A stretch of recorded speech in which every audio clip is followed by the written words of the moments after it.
संत महापुरुष धरती पर जब जब अवतार लेकर आते हैं तो उनकी निंदा करने वाले लोग भी खड़े हो जाते हैं। ऐसे आसुरी स्वभाव के निंदक लोग कभी नहीं चाहते कि समाज में अच्छाई आए।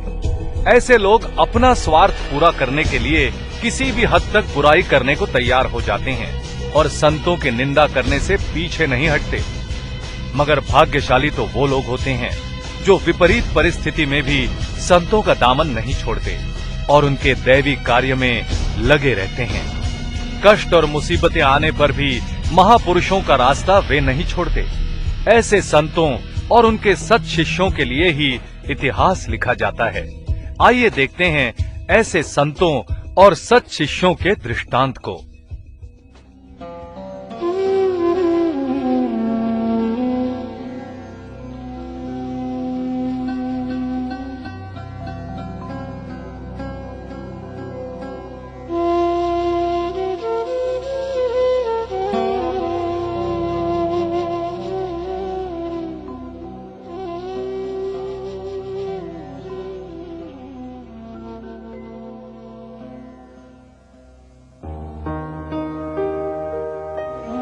भंते, मैं आपसे कुछ प्रार्थना करना चाहता हूँ। आपकी आज्ञा हो तो कहूँ? हाँ हाँ, कहो वत्स। भंते, लोग आपको क्यों बदनाम कर रहे हैं? क्यों आपको दोषी बनाया जा रहा है? आप पर इतने लांछन क्यों लगाए जा रहे हैं? ये तो जगत की रीत है। जहाँ फूल हैं, वहाँ कांटे होते ही हैं। संत हैं तो निंदक भी हैं और निंदक संतों पर आरोप लगाते ही रहते हैं। आप पर इतने सारे झूठे आरोप लगाए जा रहे हैं, ये मुझसे देखा नहीं जा रहा। प्रभु, आप तो बोध को प्राप्त हुए हैं। आप तो अपने आप में स्थित हैं। आपको कोई फर्क नहीं होता। मगर हमारी स्थिति आप जैसी नहीं है और हम शिष्य होकर भी कुछ नहीं कर पा रहे हैं। हम सभी बहुत व्यथित हो रहे हैं। हम कुछ करना चाहते हैं, हमारा मार्गदर्शन कीजिए भंते। एक ही मार्ग है, कुप्रचार को सुप्रचार से काटो।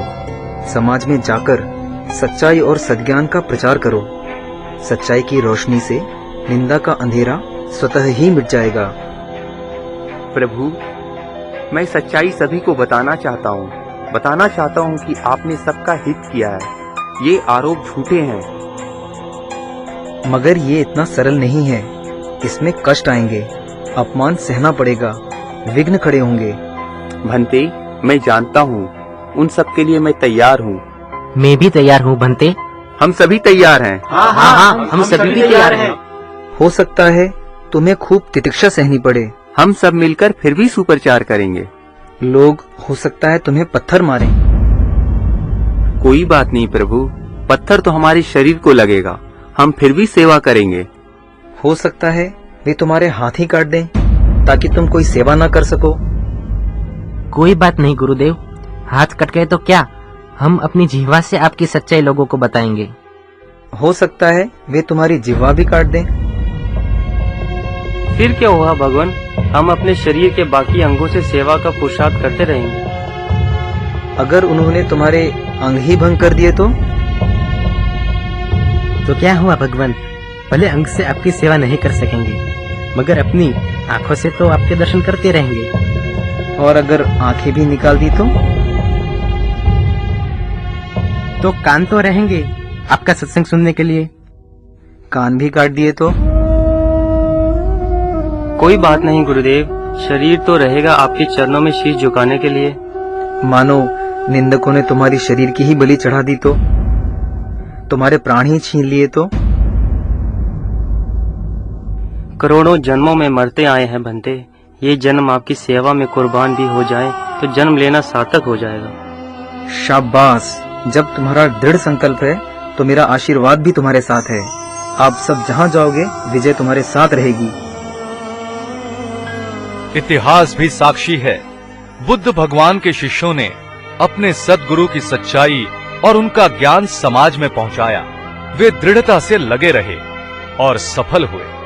संत कबीर जी हो या गुरु नानक देव जी, मीराबाई हो या साक्षात भगवान श्री राम या भगवान श्री कृष्ण, निंदा करने वाले महापुरुषों की आलोचना करते ही रहे हैं और मरने के बाद दुर्गति को प्राप्त होते हैं। आज भी ऐसे लोग धरती पर हैं जिन्होंने पूज्य संत आशाराम जी बापू पर घृणित आरोप लगाए हैं, मगर बापूजी के दीवाने झुठलाए नहीं जाते, कदम रखते हैं आगे तो लौटाए नहीं जाते। निंदा करने वालों ने कुप्रचार करने में कसर नहीं रखी, मगर बापूजी के साधक ऐसे पक्के हैं कि उन्होंने भी गुरु से निभाने में कसर नहीं रखी।